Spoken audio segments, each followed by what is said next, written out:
Okay, everyone, welcome back. I decided to kill the timer and the bumper music that we have because it's going to be the last segment of the show. But if you saw the last part, I was actually so caught up in watching the video, I wasn't even watching the time. What's happened here is David has been detained. Okay, I believe that this would be considered an arrest because they've taken him against his will inside the police station. He is in handcuffs, but they're claiming he's only detained, and this police officer is still demanding ID, even though 3802 says he doesn't have to identify unless he's lawfully arrested. Now, this officer goes back in, and he's getting the penal code. This is going to shock you.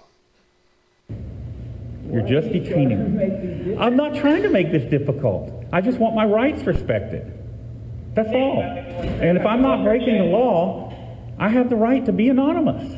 You don't have a right to my information if I've not done anything wrong. Is the chief here? How about you get the chief out here? You're really going to want to get the chief out here. Trust me on this. Yes, sir. Okay.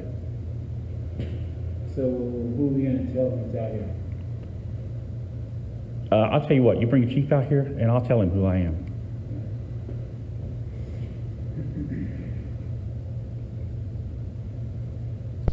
I'm going to try to speed this up because there's a little bit of dead time here, folks. Here we go. Here comes the police officer with the penal code in hand. Person commits an offense if he intentionally refuses to give his name, residence, address, and date of birth to a peace officer who has lawfully arrested the person and requested the information. A person commits an offense if he intentionally gives a false or fictitious name, residence, address, or date of birth to a peace officer who has lawfully arrested the person or lawfully detained the person. So there's the statute with the full requirements. That's all we need is your name and date of birth, then you're released from detention, and you're on your way. I'm engaged in a constitutionally protected activity. You cannot criminalize a constitutionally protected activity for the purpose of detaining. As far as a field investigation, a police investigation, we are justified in identifying who you are. Okay. This should be shocking and disturbing to all of you. He just read the penal code. He got the damn book and read it. And he's still either clueless or just doesn't care. Either way is irrelevant to me. Okay? He's a police officer. He's supposed to know the law that he just read. He just read the law. It clearly said if they've been lawfully arrested. But he's still demanding ID. Let's continue on. And that's I'll tell you what we're basing this on. I'll tell you what I just told him. Okay? Bring the chief or one of the assistant chiefs out here. Will do. Can you come let me in? Yes, sir.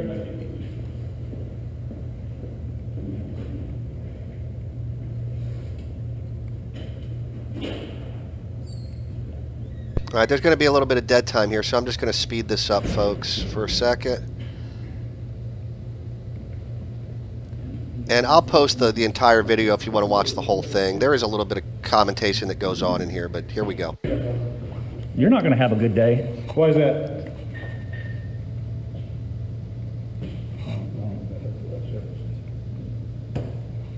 And who might you be? I'm the assistant chief. Hold on, sir. Hold on a second. I'm not resisting in any way, shape, or fashion. I never said that. Okay. Not one time did I say that.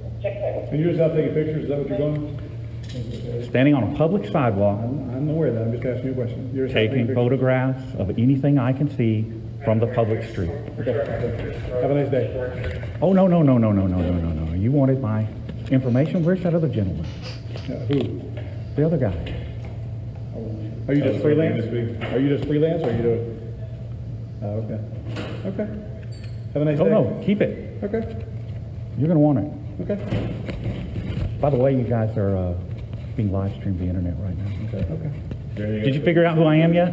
No? No. E. David Warden. Have a nice day. You too. Okay. All right. Anything else we can do for you? Oh, no. Okay. Oh, no, you've done plenty.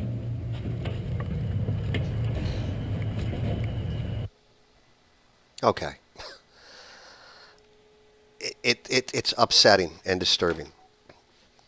When you have a police officer, obviously the assistant chief knew what the law was. But to have a police officer go get the penal code and read it and still be clueless should terrify you. Or anger you. However you want to look at it. You know, I got to tell you, these guys, like I said earlier in the show, they've got cojones. You know, again, people have been killed by law enforcement for a whole lot less than this. And if you think what they're doing is not dangerous, you better think again, because it absolutely is. But if you look at how David handled himself through the entire situation, he wasn't doing anything wrong. Just wanted to be left alone. Just let me take my pictures and be on my way. Is that too much to ask? I don't think so. I'm still just amazed that the police officer read the penal code and still doesn't have a clue what the hell he's talking about. The guy shouldn't be a cop. I'm sorry. He should go bake bread or something or make soap. He's not qualified to be in law enforcement as a peace officer. No way, shape, or form. How do you read the law in the penal code and still not know what the hell's going on? Shocking. I feel the undesired urge to go wash my hands or something. I feel so dirty and violated. But, you know, anyway, David, Todd, Philip, you guys are doing a great job out there. I will make sure that I post links to the descriptions to the actual videos themselves for you guys. So if you folks want to actually watch the entire video, you can. And I'm going to post the link to the email that was leaked by the investigative agent in regards to the Bundy Ranch in Oregon.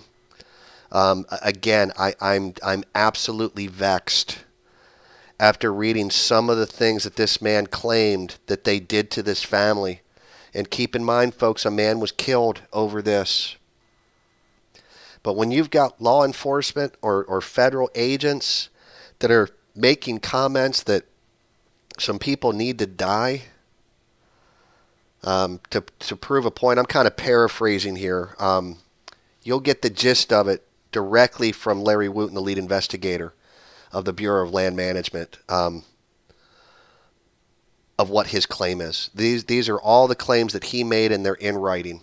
And now it's in the hands of the Department of Justice and in the hands of the attorney of the Bundys. So I would suspect within the next couple of days, if it hasn't already happened, that these people are probably going to be released from jail, and these charges are going to be dropped. But again, if you don't protect your rights, folks, this is what the government can do to anybody. When you have a federal agent that is not even listening to the state attorney, okay, or the U.S. attorney and his superiors, and just wants to do what he wants to do, and I'm going to read it one more time just before I go, that the reason he didn't listen to his superiors is because he wanted to command the most intrusive, oppressive, large-scale, and militaristic trespass cattle impound possible. Wow. Rambo. Federal Agent Rambo is what we should call the guy. I don't know what to say. And again, this is why these guys need to be supported for out there defending your rights, okay, holding government officials accountable to make sure that our rights stay in place. I applaud you.